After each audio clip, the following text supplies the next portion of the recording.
More than 1/3 of Americans in relationships are sexually unsatisfied. I think it's more. Sexless marriage is a symptom of something deeper. Sex is never just about sex. Sex is about everything else. What could those deeper things be? Respect is a huge thing. Attractiveness is a huge thing. When someone say they will do something and they don't do it, you lose trust slowly. When someone nags at you or give you a negative comment about who you are, you get these paper cuts. More than 1/3 of Americans in relationships are sexually unsatisfied.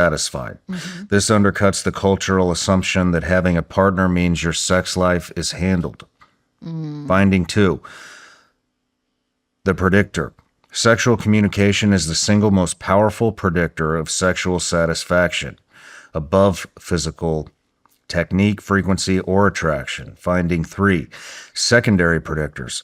Sexual mindfulness, the ability to be mentally present during sex, sexual confidence, and and self-esteem. Finding 4. Downstream consequences. Sexual dissatisfaction predicts physical health problems, mental health issues, relationship deterioration, divorce, and breakups. And this turned into a wildly successful TED Talk, published into textbooks. What else did you? Let's start with number 1, the gap. Yeah, let's talk about that one. So I think when people think of sex, they think, oh, just find a partner, especially Gen Zs, because I teach Gen Zs in college, right? The most pressing issue for Gen Z guys is just finding a partner. It's not, sexual communication. So whenever I teach these things, I was like, oh, just get me a girl first. I can't even find a girl. I don't have Riz, Dr. Tara. Have you heard of Riz? No.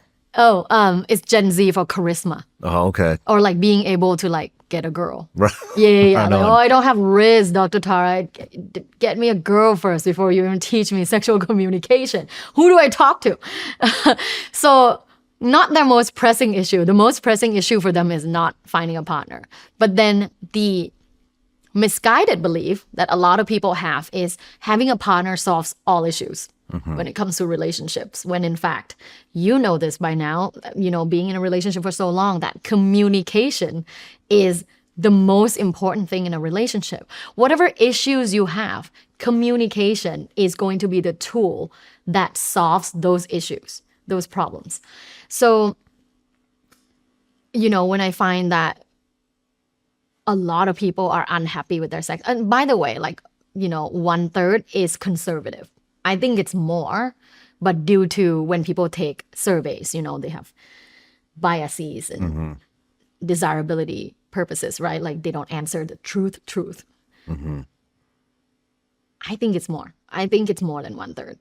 I mean, it doesn't surprise me. You just mentioned that you thought that 50% of people are not having sex. Yeah, I think it's more. In relationships. Yeah, in long-term relationships. I think it's more than 1/3. But yeah, 1/3 of Americans that were a part of my study were not happy with the current sex life that they have. And to me, as a professional in this field, it's not mind-blowing to hear. It's actually quite common. It's affirming, if anything, of my professional observation. Man. Whenever I tell people that don't work in this field, they go, oh my God, how do these people live? Like, what is their life like? What is their relationship like? I said, you just get through it. You get through it like you get through anything. You wake up, you eat your breakfast, you go to work, you come back, you have dinner, watch some TV, and you go to bed. What but that has to be unhealthy. We're talking about people, you at first you mentioned people that hadn't had sex in over 2 years, adults.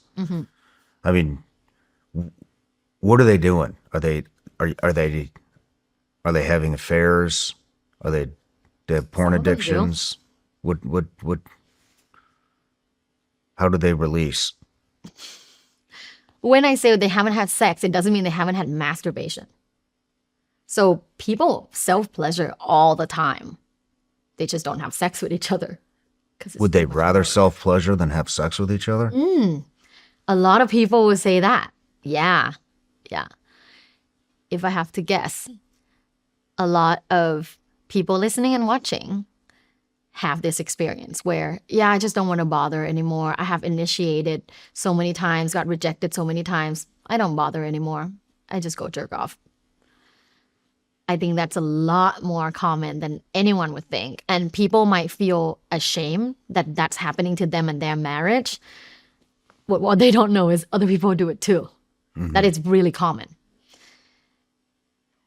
And when you think about people who say, I just don't bother anymore. I'll just do it myself. Same result, right? I just want to orgasm. I just want to come. Like, same result. But it's not the same. Not the same. Not the same. Because what's missing is human connection. That sexual connection with your partner is the distinguishing difference between a friendship, roommate friendship, and a romantic relationship. Apart from asexual people, in which, a lot of times they get left out of this conversation, but it's only about 1% of the population. Most people want to feel sexually satisfied, fulfilled, and connected with their partner. They want to be able to, hug each other, kiss each other, and feel like there is this strong bond and connection. When they don't have it, and they think it's fine, whatever, we can coexist and do life together. What happens to them is not only it affects their relational health, right? The relationship it's dry, right? It affects their emotional health, their mental health, their physical health. Because what we know is sex is healthy for you. Sex is healthy for your physical health, right? For your heart health, for your pelvic health, for your prostate, hormones, all those things. It's good for your mental health because it's a connection with a human being. And you need that, especially in the world where we're so distant from each other through social media, the internet, and spending a lot of time at home watching TV. And then your emotional health, what a lot of people don't think about. Emotional health is extremely important. Being able to express different emotions and talk about different emotions, very important. Feeling safe that you can express these emotions in a relationship is very important in a relationship. It's very important for your sex life as well. A lot of women that I talk to will say, I'm too afraid to bring it up. And men as well. They'll say, I'm too afraid to bring it up. The fact that you're afraid to bring it up shows me that there is a gap in that relationship, that you don't fully trust that your partner has your well-being at the top of their priority. You don't trust that you can be who you truly are and express how you truly feel. If you can't do that with the single most important person in your life, you're going to struggle. Yeah. No kidding. You should be able to express pretty much anything, especially when it's a concern. You should be able to express anything to your partner.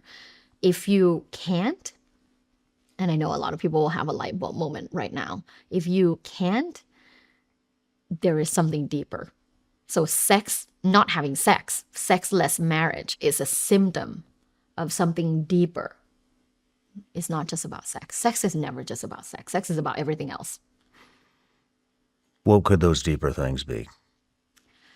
It could be one of the hardest things to accept, lack of attraction. I have zero desire for this person. Like, how'd you say that to your husband or wife? That's one of them.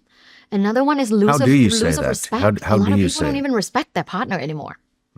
Whether they let themselves go physically, whether they, lost their job and never tried to get another job, or whether they used to have ambition and no longer have ambition. Maybe they used to have a lot of friends that they can cultivate relationships with, and now they're just alone in their, dungeon watching porn. Respect is a huge thing. And if you don't respect your partner, you don't want to fuck them. You know what I mean? Respect is a huge thing. Attractiveness is a huge thing. Trust is a huge thing. When someone say they will do something and they don't do it, you lose trust slowly. When someone, nags at you or give you a negative comment about who you are, you get these paper cuts. And the more of these you have, the less likely you're going to want to have sex with that person. So yeah, there's a lot of deeper issues than just like, oh, they haven't had sex. Go have sex. Here's a sex toy. Here's lingerie. It's way more. How do you get people to communicate? Let's just bring up what do you think the most common is? Is it loss of attraction? I think loss of attraction. How do you communicate to somebody? How do you teach somebody to communicate to somebody that that they're no longer attracted to their partner? And I see this a lot when somebody, maybe both people in the relationship, just completely let themselves go. Whether that's like what you had mentioned, whether that's that's their internal drive, their occupation. What I see a lot is physical appearance. Get married, we have a kid, we're comfortable. Both people get fat. Comfortable. That's a killer word right there. You should never be too comfortable.